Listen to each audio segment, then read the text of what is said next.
Hey, everybody. It is Wednesday, July 16th. You're listening to the Mo News Podcast. I'm Mo Shwanunu. And I am Jill Wagner. This is the place where we bring you just the facts. Just the facts. And we read all the news and read between the lines so you don't have to. And sometimes Jill takes surveys of her audience on Instagram. Jill, I understand you've taken a new one. That's right. So we talked yesterday about it being mid-July already, meaning that we're cruising through summer and heading to fall. And I mentioned that I do not love summer. Moshe, what is your favorite season? Spring, for a variety of reasons. One, my birthday. Two, we're like coming out of winter. So I think kind of coming out of the cold into just, non-jacket wearing weather, the green coming out, things growing again. I like that feeling of spring. But I understand that the majority might be with you. That's right. So needless to say, I wanted to see if I was crazy. So I conducted a very informal poll over on my Instagram account. Asking people whether you're crazy. Basically. And you know what? Turns out the majority of people tell me that fall is their favorite season as well. So 56%, at least as of this recording, say fall is their favorite season. 21% say summer. 17% Moshe are with you and say spring is their favorite season. And 6% say winter. And we wanted to see if maybe we're all crazy. So we looked at what bigger national polls say, and it's similar. So we should say that our audience is not necessarily representative of the overall population. We're more female, we're slightly younger, but ultimately here it feels like our audience representative of, scientific national polls, which Jill time and again have shown fall being number 1, summer 2, spring 3, winter 4 in survey after survey that we found online. So bring on the fall. Yeah, so the good news is fall is next. The bad news is you have about 9 weeks left of summer for those of you who are waiting for fall. But of course, we'll see these warm temps, whether they extend significantly into September or whether we get a little breath of fall, maybe by Labor Day. Weather, Moshe, one of our headlines today. So let's get to the news, starting with the latest on the Jeffrey Epstein case. President Trump trying to get his supporters to just move on already. But will they? And what some Democrats are doing to try to capitalize on this controversy. It turns out putting a report out on a Sunday night 2 weeks ago saying, nothing to see here, let's move on, folks, probably wasn't the best strategy. To the weather, with heavy rains swamping roads and subways in the New York area, we talked to an expert about why we are seeing such intense rainfall and whether our infrastructure can handle it. Short answer, it cannot. It turns out we're not built for 1 in 100-year storms that are now coming every couple of years now. To the economy, where consumer prices are ticking back up, why some analysts say we are just starting to see the impact of President Trump's tariffs. And the job market is getting tighter. Bosses want workers back in the office, but workers are saying, I don't think so. Some new data about the return to office. Yeah, who's winning the fight and where the compromise might lie. Emmy noms are out. Who's in, who's out, the snubs, the surprises. We've got it all covered. My guy John Hamm, snubbed. For your friends and neighbors. What the what, Emmy noms? Some unreleased Beyoncé music stolen from her choreographer's rental car during a Cowboy Carter tour stop in Atlanta. What we know about it? Yes, somebody who stole a couple suitcases out of the back of the car, not realizing how valuable some of the things were inside that suitcase. And Moshe has on this day in history. The story behind Free Willy, Jill. Remember Free Willy? One of those iconic movies of the 90s. Okay, starting with a story that President Trump cannot quite make go away for a second week now, hard as he tries. The Jeffrey Epstein files. On Tuesday, President Trump taking more questions about the convicted child sex offender as Trump continues to face backlash from prominent MAGA supporters unhappy about his administration's handling of the case. At issue is the Justice Department announcing last week that they had no plans to release anything related to the Epstein case, despite years of promises from Trump and other top allies about full transparency if they got into office. Attorney General Pam Bondi last week said that there was no credible evidence of a quote unquote client list or that Epstein blackmailed powerful people to whom he trafficked women. She had been building up expectations about a so-called client list, even saying on Fox News that it was on her desk. President Trump on Tuesday took questions from reporters about the case. He continues to stand by Bondi and said that she should release whatever she thinks is credible. He says the attorney general has done a very good job and tried to pin the Epstein documents on Democratic leaders. A reporter had asked him if his name was in the Epstein file. Here's what he said. What did she tell you about the review? And specifically, did she tell you at all that your name appeared in the file? No. She's given us just a very quick briefing, and in terms of the credibility of the different things that they've seen. And I would say that, these files were made up by Comey. They were made up by Obama. They were made up by the Biden information. We went through years of that with the Russia hoax, with all of the different things that we had to go through. We've gone through years of it, but she's handled it very well, and it's going to be up to her. Whatever she thinks is credible, she should release. Yeah. So Trump there is referring to investigations into whether Russia interfered with the 2016 U.S. election, which Trump has repeatedly denied. So you hear a new tack here, Jill. Trump effectively trying to blame Democrats. It's Obama, it's James Comey, it's Joe Biden, who have built up these Epstein theories. It is being met with a lot of skepticism from the right, being like, no. Ultimately, you were among those who was promising us transparency here, and we believe there is some there. And the group that really has been making the biggest deal out of the Epstein files for years is really the voices on the right and not on the left there. And the Democrats argue that if there was anything there, Trump now has the chance to release it all. And so, interesting tack there. I don't know how long that's going to last. It does come as he continues to hear grief from the right about all the promises made by Trump, candidate Trump, President Trump, as well as the people around him over the course of the past couple of years. And it is providing Democrats here an opportunity to effectively call their bluff, making life challenging for Republicans on Capitol Hill here. Again, Democrats have never really been big on the Epstein issue. It's really been an issue that the right cares much more about. So most interestingly, I was listening to a panel on CNN, and Alyssa Farah Griffin, who worked for the first Trump administration, she said that she went through tons of recordings and she found only 5 instances in the past few years that Donald Trump ever really talked about Epstein. Her point was this was one of the conspiracy theories that Trump wasn't necessarily all about, but his supporters were. And that, yes, he has created an atmosphere where conspiracy theories really thrive, and just this idea of don't trust the deep state, but that he never, and if you listen to a bunch of his comments, seemed to be hyped up about the Jeffrey Epstein case. No, he's always been very wishy-washy about it. Even there was this interview last year where Trump was on Fox News and they said, hey, are you going to release the tapes? And they were talking in the context of JFK, MLK, Epstein files. And they asked about the Epstein files. And he's like, yeah. But then he goes on, he's like, well, I don't know, maybe. And, there's always this sort of contextualizing around it. At one point, controversially in his first term, he wished Ghislaine Maxwell well. Of course, Ghislaine Maxwell, an associate of Epstein, who's serving, a couple decades in prison for helping to find these young girls, these victims for Epstein.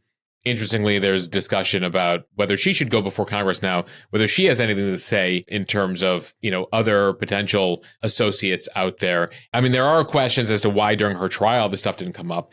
And it does reinforce the notion that there might be no there.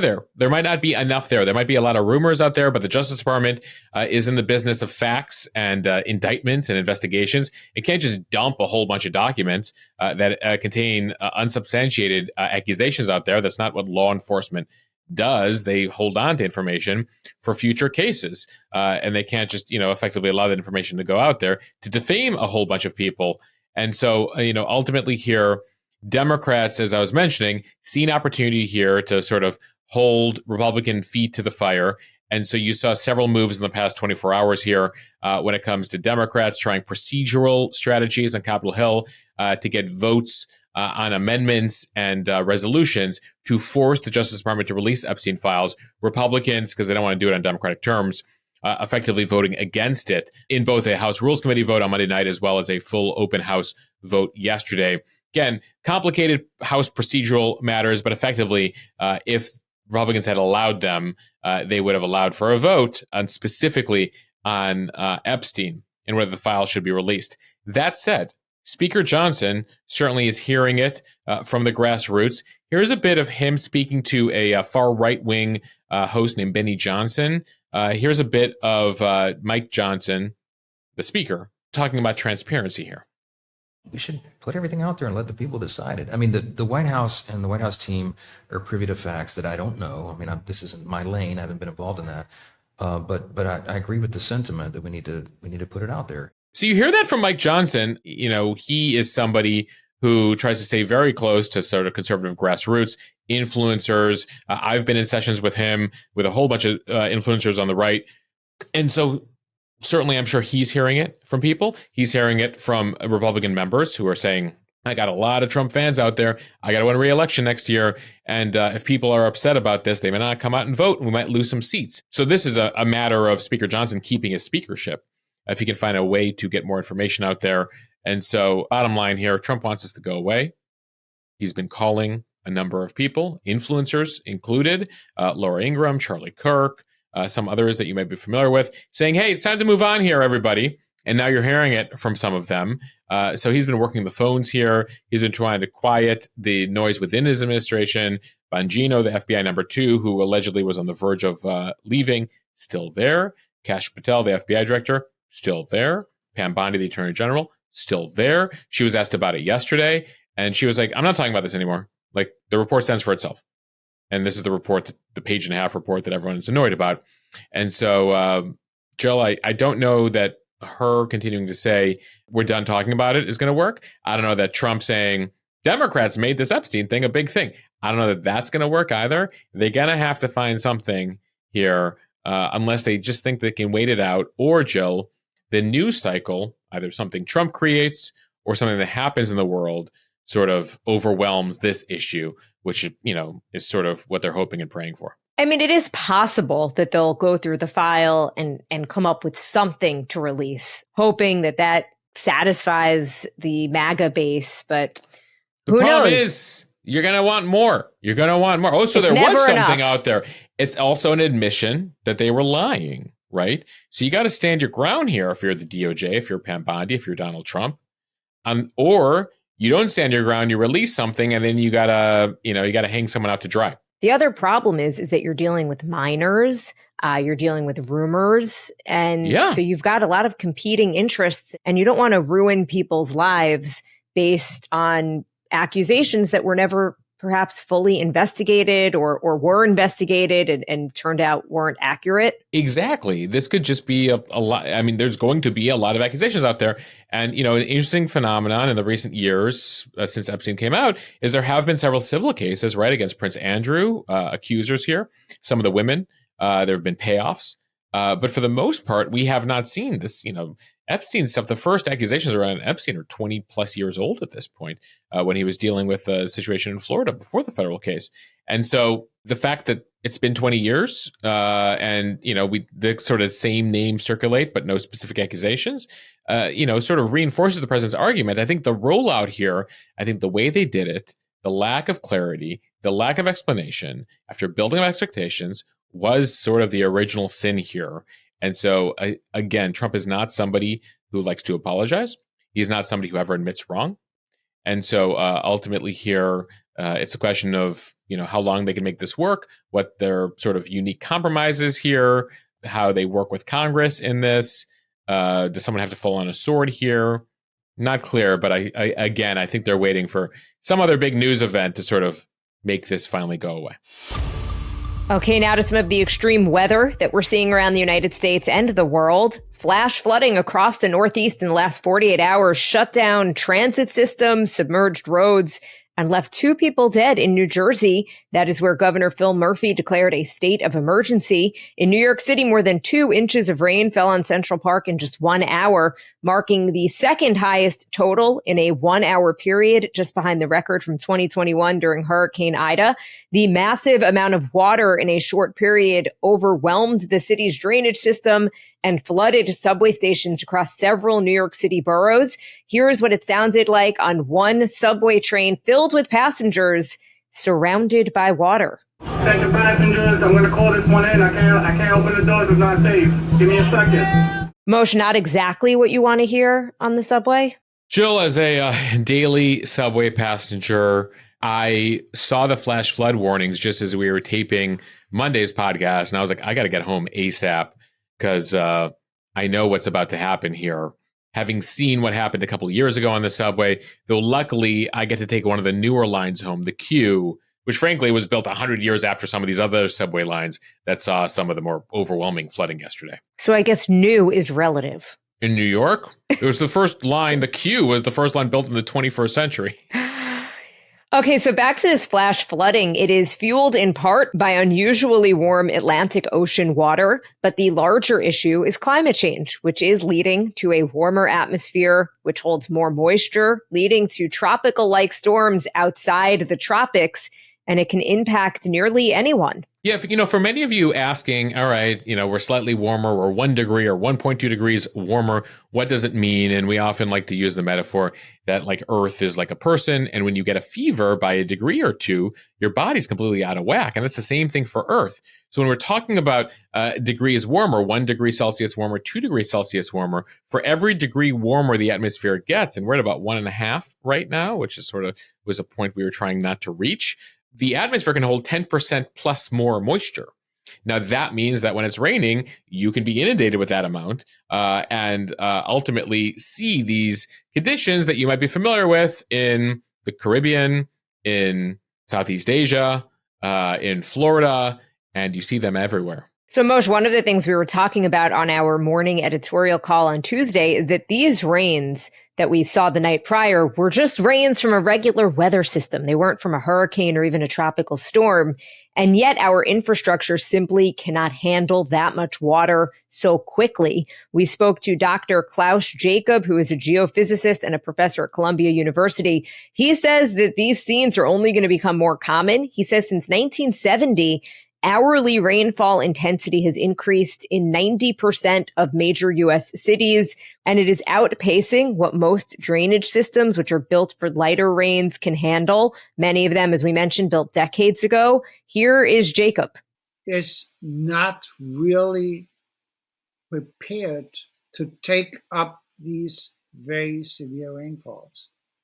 And so we get urban flash flooding, we get river flooding, with all the consequences that we have seen yesterday in the Northeast, but have seen recently in Texas and other places in ever more increasing frequency and severity.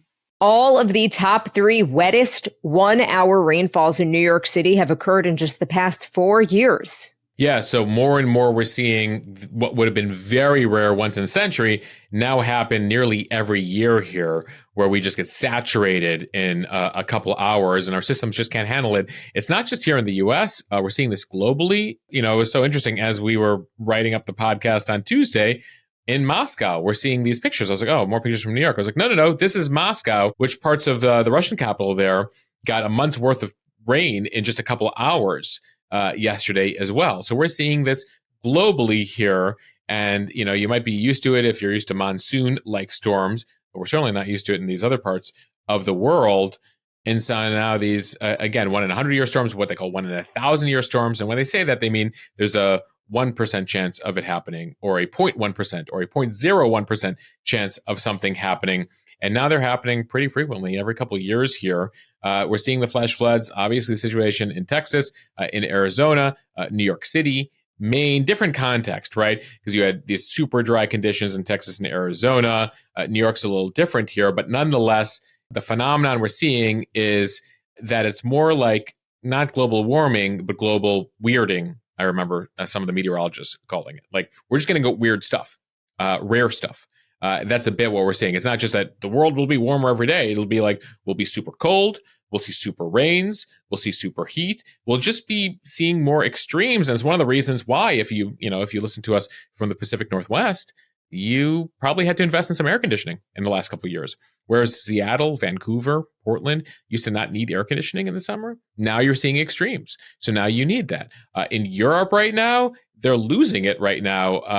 Jill, globally, Karachi, Pakistan, there was a story in the Washington Post about how extreme the temps are getting there. The heat index in Dubai is above 130. I mean, there's talk about certain parts of the world potentially uninhabitable here in just the next few decades, depending on how things go here. Back in New York, I should say, these types of flash floods, they're trying to figure out infrastructure-wise what needs to be done. There's a $6 billion plan that they've been asking for money for to upgrade the systems here in New York for the nearly 10 million people who live in the city. Jill, effectively, the drainage system, my understanding based on an MTA interview yesterday, the Metropolitan Transportation Authority, they can handle about 1.5 inches of rain per hour, even up to 1.75. But once you hit 2 and above per hour, just the system can't handle it. So the water is just on the streets. The water is filling up the subway stations. It just can't drain that much, and they got to upgrade the systems. The chief climate officer, and you're seeing many cities and states and countries hire chief climate officers now. New York has one.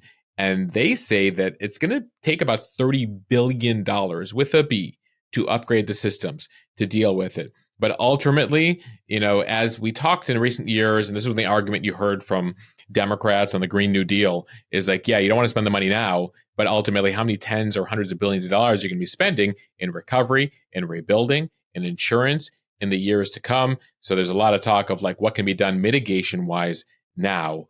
And so you're seeing that conversation play out effectively everywhere. And potentially lives lost, as we saw in Texas. So we had talked about how in Kerr County, Texas, which was hardest hit from those floodings a couple of weeks ago, they had for years been asking for better siren systems, but they didn't do it because it cost too much money. It is something that officials there have come to regret. So that is similar here. We really don't know what the next disaster is going to be, unfortunately, until it happens. Not to be so morbid, but can you put a price on people's safety? And the bottom line is this, guys, like we're living in the year 2025. Like we know the direction Earth is going over the course of the next decades, century. Where are we living 100 years from now or even 50 years from now versus where we are today? Where, humanity has been for hundreds of years. As things change, it might require some moves. It's the ongoing debate, Jill. I mean, I remember having it as far back as Katrina in New Orleans, which is like New Orleans is built below sea level. And as the waters rise, it's a very vulnerable area.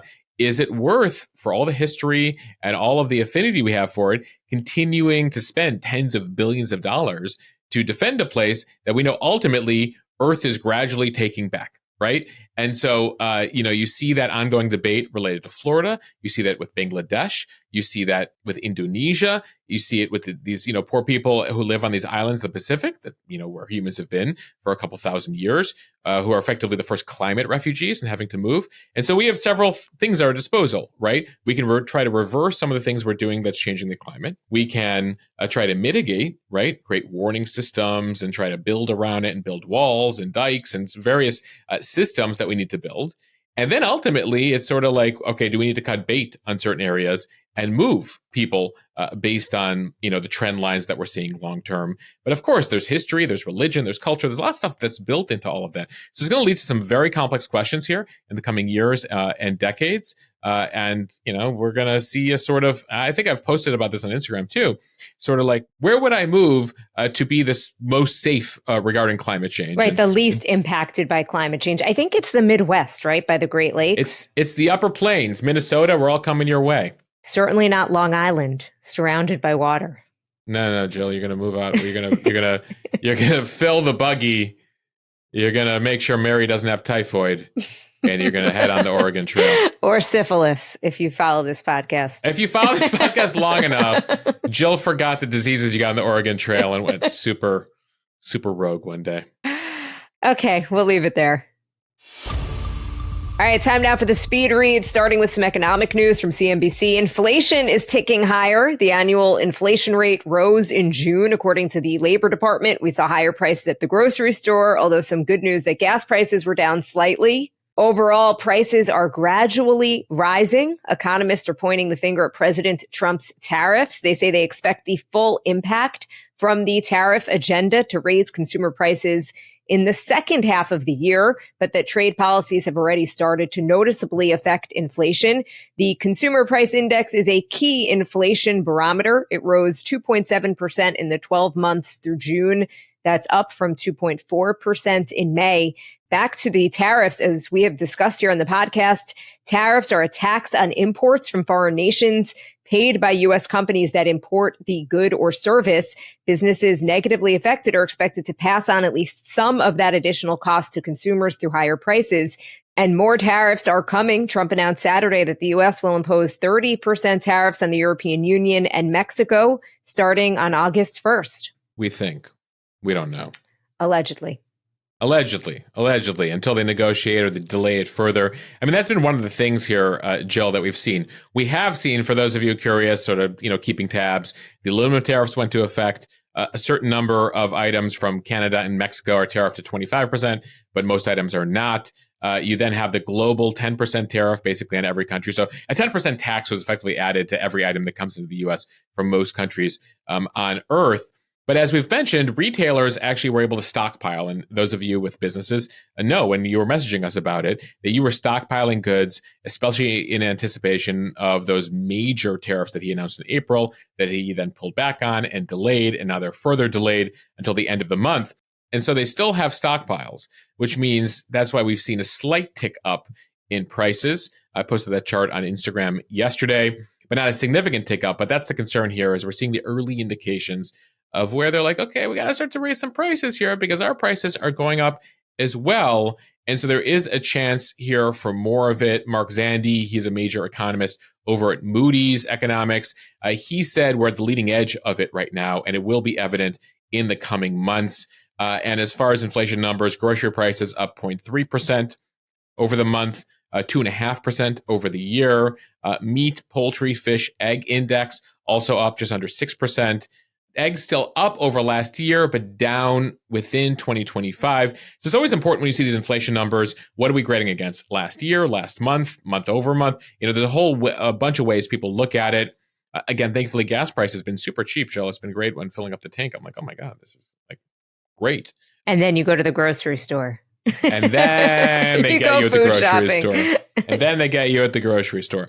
So, that's the big concern right now and the big question. And as we count down here towards August 1st, that'll be one of the big questions because, of course, the EU and Mexico, two of our biggest trading partners. And if those tariffs actually go into effect, you might just start to really see some prices go up. Some workplace news now from Inc., Amazon, Disney, Google. One after another, they have ordered employees to return to full-time in-office work over the last few years, which means a whole lot of workers are grumpily packing their laptop bags and digging their formal attire out from the bottom of the closets, right? Well, recent data suggests that a whole lot of people are responding to RTO mandates or return to office mandates differently. They're ignoring them. Employees defying bosses' various schemes and requirements to get them back to the office is nothing new. Back in 2022, a Stanford study found that half of workers asked to go back to the office full-time reported that they were simply ignoring the request. But things are different now. Many companies are pursuing increased efficiency, as they're calling it, which means in some cases, large-scale layoffs. So that might make you think employees are finally begrudgingly heading back to the office.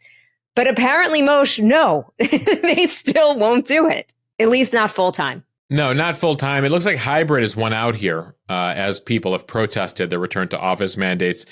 Jill, as we record this, the Starbucks CEO has issued new orders. He took over back in September. He issued orders on Monday, ordering some remote staff to relocate to one of two cities. And they're really pushing back here because remember, during that remote era, you're like, okay, you can work from wherever. And some people moved to different parts of the country. So return to office doesn't necessarily just mean you need to take off the Lululemon, put on some pants and drive to work. It might mean that well, I live 400 miles away now. What is it you want me to do? And so we have seen, these ultimatums more and more. And you have seen it sort of started with tech and finance and sort of, has gone into other sectors here. the feeling is from bosses that a in-office environment is the healthiest environment, leads to the best ideas, leads to the most productive situation for these companies, and then honestly best for the bottom line. And so more and more, you're seeing that. And it's leading to situations where, we saw it with the federal government too, with Elon Musk and Trump coming in there being like, the time is done, time to move back, or it's time for you to look for a new job. Now to the Emmy nominations from The Hollywood Reporter. Severance leads the nominees for the 2025 Emmy Awards. The Apple TV Plus series nabbed a total of 27 nominations, including Best Drama Series, where it will compete alongside Andor, The Diplomat, The Last of Us, Paradise, The Pit, Slow Horses, and The White Lotus. The Penguin was next with a total of 24 nominations, followed by The Studio and The White Lotus with 23 apiece. The Last of Us has 16, Andor and Hacks have 14 each, and Adolescence, The Bear, and The Pit have 13.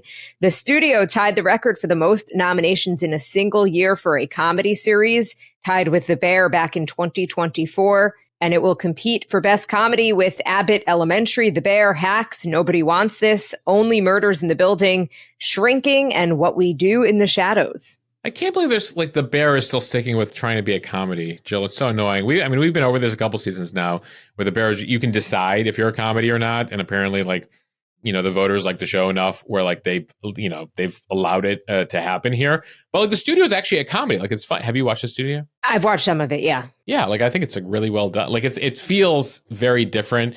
I think the acting is phenomenal in it. So we're big fans of The Studio at home. Moshe, it would be like if we wanted to compete for Best Podcast and decided to put this instead of in the news category, in the comedy category. Which, by the way, Jill, I think we could get away with, we do, right? We do news with a side of comedy, which The Bear is a drama with a side of comedy. Yeah, no, I'll take that. I was going to say, if we try to get in the true crime category, because once in a while we cover, what business do we have in the true crime category? The Bear, I don't buy it, okay? I think it's a great show, but the comedy thing, enough.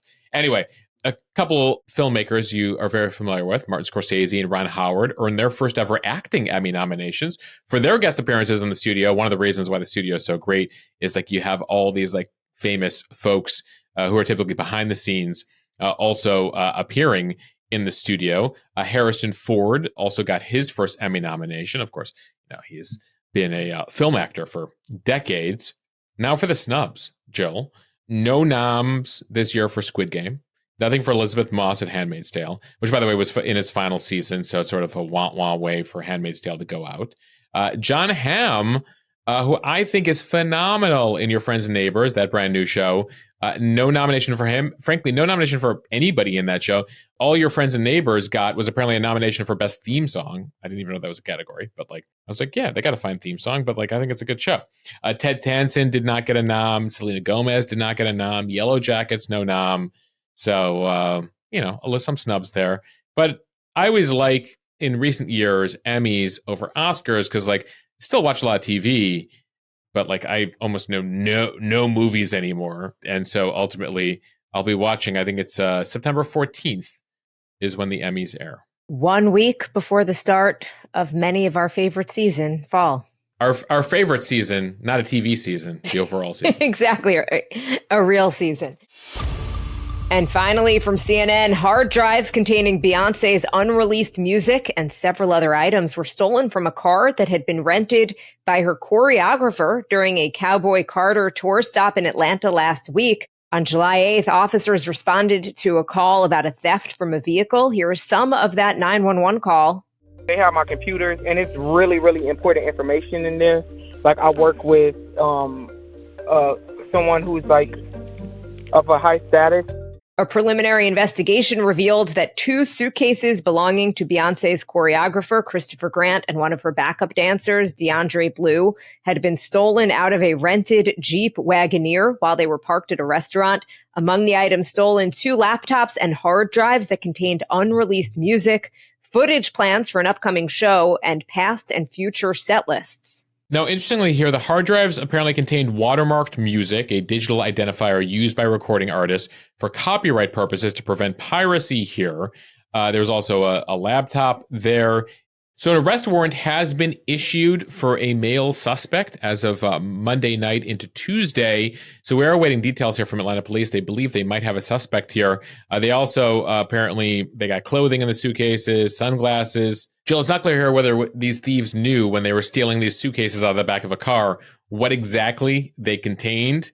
I wonder if some of them were like, What the? Wow, this is too big for us. Well, we could make mad money off of this, but like totally traceable. It's sort of like stealing art, like, you know, like a painting. Like getting away with it is going to be extremely challenging when you go to the pawn shop and they're like, what would you like to pawn? They're like, I got some new Beyonce signs for you. You're like, get away. I am not dealing with this. Like she is literally a billionaire. Like, and so I wonder if they're going to just mysteriously appear on at a McDonald's or a Waffle House table somewhere, like in the bathroom, left behind, being like, okay, we'll keep the Tom Ford sunglasses and the clothing from the suitcase, but like the music, that's too crazy. My other question is, and I'd love anybody in the music industry or recording industry who listens to this podcast to clarify: do they not also save music on the cloud somewhere? Like, is there a secure server or something? Like, are you literally still carrying around music on a hard drive and then like there's no other copy available anywhere?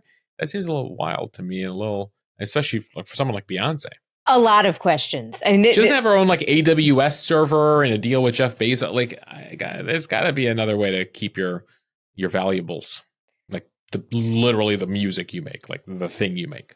And the Beehive, as her fans are known, have very high expectations for her next album. Yeah. So, a couple thieves out there with a suitcase. Go find a way to plug in that hard drive and see what you found. All right, we end here as always with On This Day in History. We begin on this day in 1935 in Oklahoma, where the world's first parking meter was installed on the corner of First Street and Robinson Avenue. It cost $0.05 an hour. They were placed at 20-foot intervals. This was a big deal because they saw an opportunity here to make some money off of parking. And so this invention caught on quickly. Retailers loved it. It encouraged a quick turnover of cars. As opposed to people kind of having their cars parked in front of stores all the time. And so one of the reasons parking meters took off. Jill? Thank you for nothing, for really torturing us for the next 90 years and so on. I don't know what to say, Jill. It's a way that cities make a lot of money instead of having to raise our taxes too. So, oh, no, they're still raising taxes. Well, they're still raising taxes. But imagine the taxes, how much more they would raise if they hadn't come up with parking meters.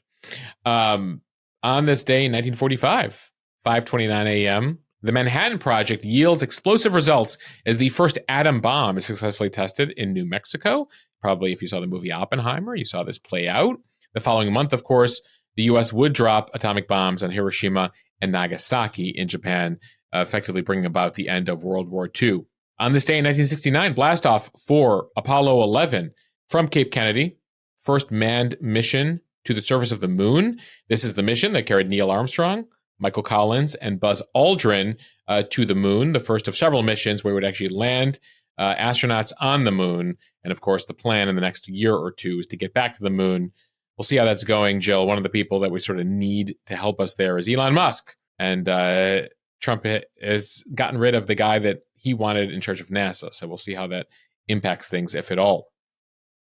And as I promised, on this day 32 years ago, Free Willy, the film, premiered in theaters. Now, while that movie has a happy ending, unfortunately, the real story behind this classic didn't have the happiest of endings.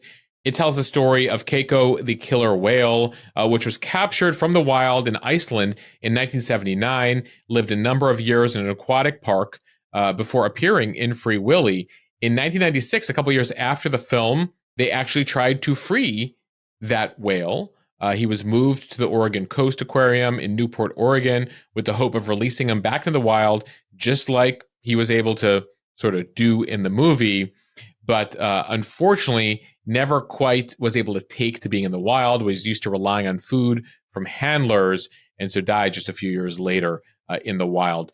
All right, Moshe, cheer us up. Give us something a little bit more positive to end on. Yeah. Well, and also just like keep the killer whales free. Like let them stay free, because unfortunately, once you bring them into captivity, it's very hard to release them again, especially if they get used to being in captivity. Jill, one of the classics of literature, of modern American literature, Catcher in the Rye by J.D. Salinger, out on this day in 1951. And Jill, one of the classics from the early 2000s, care of Weezer. 24 years ago today, Island in the Sun released. Jill, a good summer song. Definitely a feel-good song to end this podcast. Yeah, sorry for bumming you out with the whole Free Willy thing, but it's history. All right, I'll take Island in the Sun. Thank you guys for listening to the Mo News podcast. If you like what you hear, please share this with your friends. It will help us grow. Follow us, subscribe so you don't miss an episode, and review us in the App Store. See everybody tomorrow, Friday Eve. Thanks for listening to the Mo News podcast.